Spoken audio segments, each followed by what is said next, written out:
US में था, as an estimator मैंने काम किया। सो जो मेरी कंपनी थी दे वर लाइक कि आप अगर इंडिया जाते हो तो आप काम कर सकते हो क्या हमारे लिए। आई वाज लाइक कि अच्छा ये अच्छा बिजनेस बन सकता है मेरे लिए।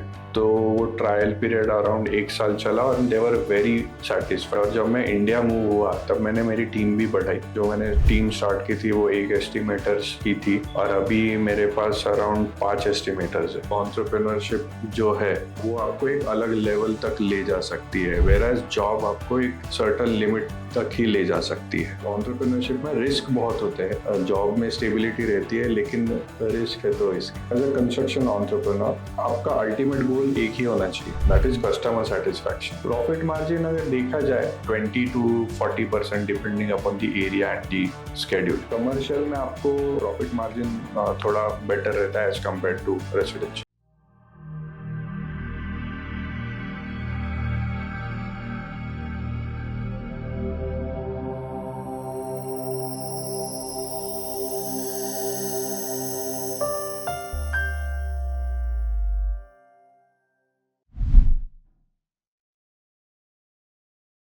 नमस्ते, मेरा नाम शुभम अमृतकर है।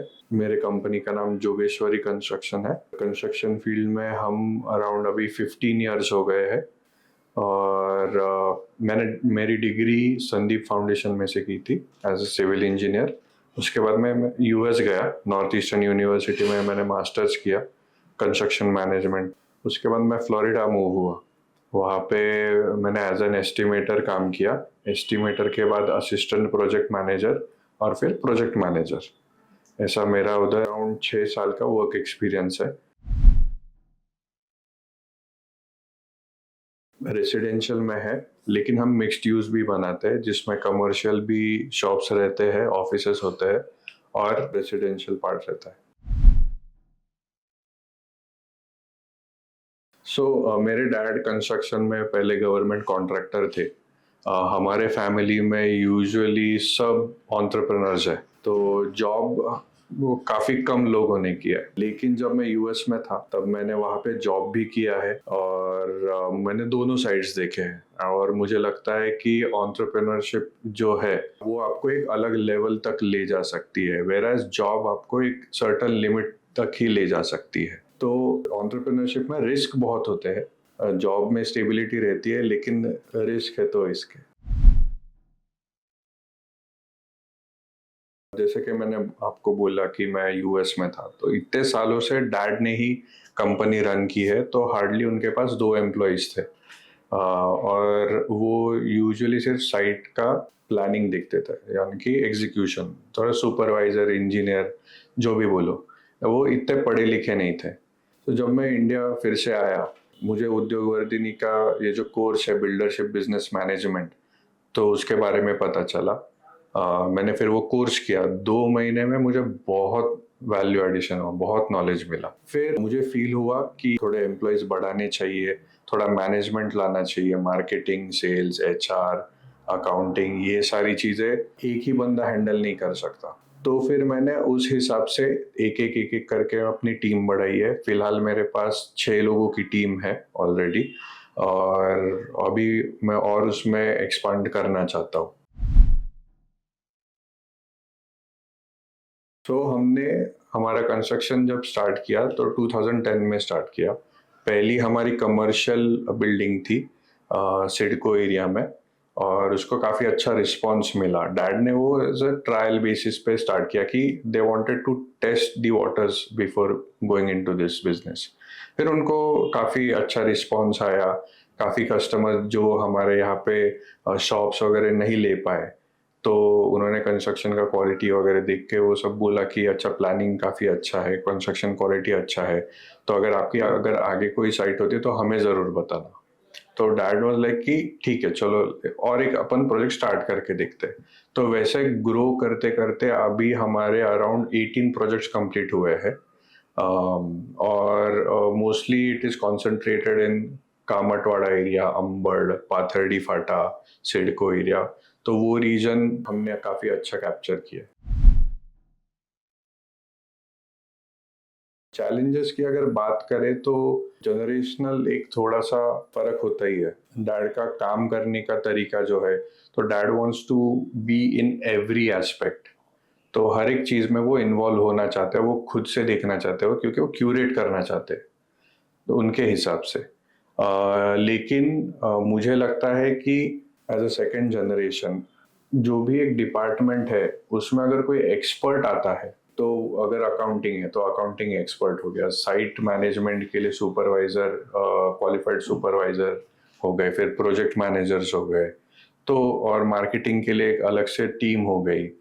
तो ये सारे लोग उस एरिया में एक्सपर्ट होते हैं, तो इससे आउटरीच ज़्यादा बढ़ जाता है। और एक्सपांशन के लिए एज अ बिजनेस ओनर अपन सोच सकते हैं कि आगे कौन सा प्रोजेक्ट करना है, and you can think about the business instead of just getting into the operations.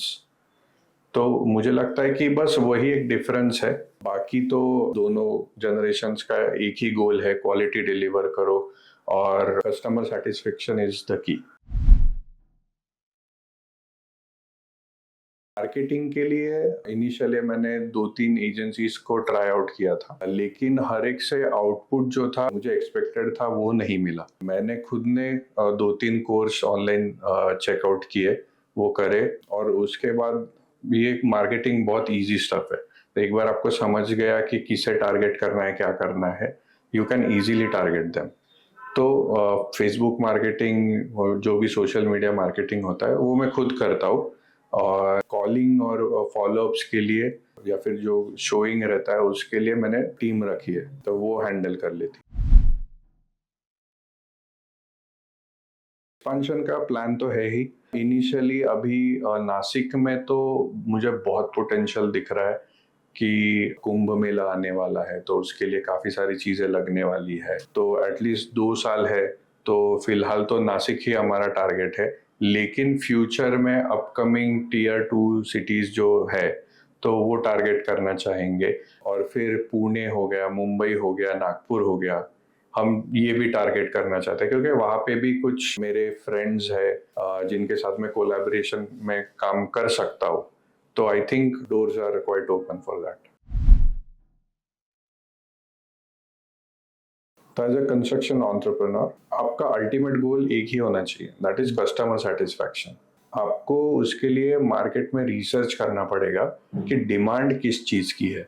Okay, जब आप वो रिसर्च करोगे और आपको कुछ आउटकम आएगा उसमें कि हाँ कि ये एरिया में मुझे 2 BHK की ज़रूरत है, 3 BHK या फिर 1 BHK की, अगर आप वो प्रोवाइड करते हो उस एरिया में जो काफ़ी कम मिल रहा है, तो इट इज श्योर शॉट कि आपका जो प्रोडक्ट बन रहा है वो बिकने ही वाला है। Okay, so you have to plan for what customer wants.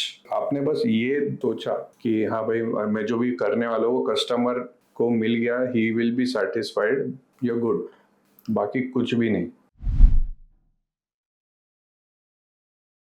जो मैं अब मार्केटिंग कर रहा हूँ, जो मेरा अभी रिसर्च टीम है जो रिसर्च कर रहे हैं, या फिर जो कस्टमर आते हैं साइट पे और जब उनसे इंटरेक्शन होता है, तो मुझे ये दिखा है सबसे इम्पोर्टेंट कि कस्टमर काफ़ी अवेयर हो चुका है। रेरा की वजह से काफ़ी फायदे भी हुए हैं, तो उनको पता रहता है कि कंस्ट्रक्शन स्केड्यूल क्या है, वेबसाइट पे जाके देख सकते हैं, या फिर आजकल रील्स पे काफ़ी लोग वीडियोस डालते हैं कि कंस्ट्रक्शन का क्वालिटी ऐसा होना चाहिए, वैसा होना चाहिए। तो वो अवेयर काफ़ी हो गए। उनको एमिनिटीज़ की अभी वो सिर्फ रोटी कपड़ा मकान पे सेटिस्फाइड नहीं है, उनका एमिनिटीज़ चाहिए कि भैया आप एमिनिटीज़ क्या दे रहे हो, आप सीसीटीवी दे रहे हो क्या, आपके पास क्लब हाउस है क्या, ओके, आपके पास ग्रीन जिम है क्या, रेन वाटर हार्वेस्टिंग का आपने प्रबंध किया है क्या, ठीक है, आपका वाटर टैंक कितने लीटर का है। इवन ये छोटी छोटी डिटेल्स भी पूछने वाले लोग होते हैं। आपका जो कंस्ट्रक्शन हुआ है वो रेड ब्रिक में हुआ है या एईसी ब्लॉक में हुआ है, even these questions are asked. तो एक एक छोटी छोटी चीज़ें भी वो पूछते हैं, वो वेरीफाई करते हैं कि हाँ भैया ये हुआ है क्या, वो हुआ है क्या। एरिया के बारे में उनको पता रहता है कि अच्छा हाँ कि ये कारपेट एरिया होता है, ये बिल्टअप एरिया होता है, तो वो जाके चेक भी कर सकते हैं कि हाँ भाई ऐसा ऐसा करता है। हम उनको हेल्प करते हैं कि मेजरमेंट कैसे लेना है, ये कारपेट एरिया होता है, ये बिल्टअप एरिया होता है, उसका कैलकुलेशंस कैसे करते हैं। तो काफ़ी अवेयर हो चुके हैं। और उनको अभी जैसे देखा जाए कि हर एरिया की डिमांड अलग होती है। जैसे अगर कोई कस्टमर पाथरडी फाटा वाला है तो उसके डिमांड्स थोड़े अलग है वर्सेस जो कोई सेरीन मेडोज है, वहाँ पे अगर कोई फ्लैट दिख रहा है या कुछ दिख रहा है तो उसके डिमांड्स अलग होते हैं। तो इट डिपेंड्स कि एरिया वाइज वो काफ़ी सारी चीज़ें चेंज होती है। जैसे पंचवटी में अलग हो गया, तो अभी पाथरडी फाटे वाले को एरिया उनको मॉडरेट चाहिए, whereas Gangapur Road, Serene Meadows, College Road उनको एरियाज बड़े बड़े चाहिए। ये उनको छोटे इसमें रहकर सेटिस्फाइड नहीं है। तो ऐसे एरिया वाइज चेंज होता है कस्टमर की डिमांड। उसके लिए सबसे इम्पोर्टेंट है कि मटेरियल्स का नॉलेज रखना। अगर मैं कोई XYZ प्रोडक्ट यूज कर रहा हूँ और मार्केट में ABC प्रोडक्ट आया है तो उन दोनों का क्वालिटी में क्या डिफरेंस है। अगर क्वालिटी B में अच्छा है, प्राइस हल्का सा ज्यादा है, तो we can go for that and we can mention that in our marketing thing that कि हमने ये B प्रोडक्ट यूज किया है बिकॉज इसका क्वालिटी अच्छा है, ये अच्छा है, वो अच्छा है, वी कैन टेल देम। तो वो एक चीज है। फिर जो एजेंसीज हम हायर करते हैं, we make sure that those subcontractors are well versed with what they are doing. उनका हिस्ट्री चेक करते हैं। जैसे कि अभी हमारा बांधकाम वाला जो है, बांधकाम प्लास्टर वाला, तो स्टार्टिंग से हमारे साथ है, तो उनको पता है कि हमें किस क्वालिटी का काम चाहिए। तो consistency is also the key, कि जो आप टीम बनाते जाते हो उनको पता रहता है कि आपको किस तरीके का काम चाहिए रहता है। तो we make sure that our subcontractors are happy monetarily and the quality of products that we bring in, bricks हो गए, सीमेंट हो गया, स्टील हो गया, तो ये अच्छी क्वालिटी का रहे। तो जब ये साथ में आता है, it is pretty damn sure कि कंस्ट्रक्शन का क्वालिटी अच्छा ही रहने वाला है। प्लस क्वालिटी अश्योरेंस के लिए हमारा जो अभी स्टाफ है, तो दे आर वेरी क्वालिफाइड। तो उनको हर एक चीज़ का नॉलेज है। Additionally I also make sure कि वो उद्योग वर्धिनी का कोर्स अटेंड करे। अगर उन्होंने किया है तो that is the best thing, अगर नहीं किया है तो I make sure that they go and attend that class, क्योंकि वहाँ पे सबसे ज़्यादा नॉलेज एकदम क्विक टाइम में मिलता है। So whatever they study over there, they can immediately follow it through over here. So we make sure about that. Profit margin अगर देखा जाए can vary upon the type of construction and the speed of construction. The quicker you build, the more returns you get, right? It varies, totally varies. उसमें आपका अगर quality आपने अगर cheap ले लिया और क्विकली आपने काम कर दिया तो आपका प्रॉफिट मार्जिन बढ़ जाता है, लेकिन क्वालिटी खराब हो जाता है। तो अगर हमारी बात करें तो हमारा मार्जिन अगर देखा जाए तो काफी कम रहता है as compare to quite a few people that I know, because we provide lavish amenities, we provide them digital lock, we provide them video door phone, और वो भी बजट हाउसिंग में। we make sure कि हमारे tiles भी जो रहे वो अच्छे क्वालिटी के रहे, फिर हमारे फिटिंग्स और वो अबव एवरेज हमारा रहता है। तो if I have to talk about profit percentage, it can vary from 20 to 40% depending upon the area and the schedule. Commercial में आपको प्रॉफिट मार्जिन थोड़ा बेटर रहता है एज कम्पेयर टू रेसिडेंशियल। जब भी आप कमर्शियल प्रोजेक्ट के लिए जब ट्राई करते हो, जब प्लान करते हो, तो आप ये पहले देखते हो कि जहाँ पे आप कंस्ट्रक्शन हो रहा है, जहाँ पे प्लॉट है या फिर कोई जगह एक्वायर कर रहे हो, it is close to a bigger road, यानी कि 12 मीटर, 18 मीटर, 30 मीटर। वहाँ पे डिमांड कितनी है लोगों की, okay, you have to make sure कि वहाँ पे ऑलरेडी एक मार्केट है, तो इजीली आपका प्रोडक्ट सेल आउट होगा। अगर आप किसी रैंडमली अंदर कहीं पे अगर कमर्शियल प्लॉट लेते हो और वहाँ पे कुछ है नहीं अभी, तो आपको रेट जो है वो कम ही मिलने वाला है। ठीक है, अगर आप एक्सपेक्टेशन के साथ चलते हो कि हाँ भाई मैंने अंदर कहीं तो मैंने प्लॉट ले लिया, मेरे को परमिशन मिल गया कमर्शियल का, मैंने खड़ा कर दिया, लेकिन वो सेल आउट ही नहीं हो रहा है अभी। रीज़न क्या रहेगा? क्योंकि एक तो अंदर है वो, वहाँ पे मार्केट ही नहीं है, क्यों कोई लेगा? अगर एज अ बिजनेसमैन अगर मैं जाता हूँ, मुझे खरीदना है, आई मेक श्योर कि भाई मेरा जो शॉप है that is visible to people, आते जाते लोगों को दिखना चाहिए, राइट? वो रेसिडेंशियल है नहीं कि भाई अंदर आराम से शांति में बैठे। तो वो स्ट्रैटेजी होती है कि सबसे पहले वहाँ पे मार्केट होना चाहिए। तो then and only then you should even think of buying the plot, और या फिर एटलीस्ट आप नियर फ्यूचर में वहाँ पे कुछ होने वाला है, आपको कुछ पता है, आपके रिसर्च के थ्रू आपको कुछ पता चला है, then you can buy and plan for it. So sources are first of all कि आप मार्केट में घूमो, जो लाइक माइंडेड लोग हैं उनके साथ चर्चा कर सकते हो, तो that is your one of the best source. फिर सेकेंडली आप न्यूज़पेपर या फिर जो भी गवर्नमेंट के पॉलिसीज है, रेरा के कुछ गाइडलाइंस है, टाउन प्लानिंग से अगर कुछ न्यूज़ आ रही है, या फिर गडकरी जी है तो उनके कुछ प्लान्स हो रहे हैं क्या, तो उसके अकॉर्डिंगली आपको वो सारी चीजें फॉलो करनी चाहिए, तो उसके थ्रू आपको काफी नॉलेज मिलता है। अगेन अलॉन्ग विद दैट आपको इंटरनेशनल न्यूज भी फॉलो करनी चाहिए, तो उसमें फाइनेंस डिपार्टमेंट जो है तो उनका प्लानिंग क्या है, तो आपने बजट भी देखने चाहिए, तो आपको उसमें से काफी नॉलेज मिल सकता है कि अच्छा एफडीए अप्रूव किया है काफी, या फिर गवर्नमेंट ने काफी चीजें ओपन करी है इन्वेस्टमेंट के लिए, तो ये सारी आपको चीजें फॉलो करनी पड़ेगी। फिर यूएस में क्या हो रहा है, या फिर रेपो रेट जो होता है यूएस का कम हो गया, ज्यादा हो गया, इंडिया का कम हो गया, ज्यादा हो गया, वो सारी चीजें फॉलो करनी चाहिए।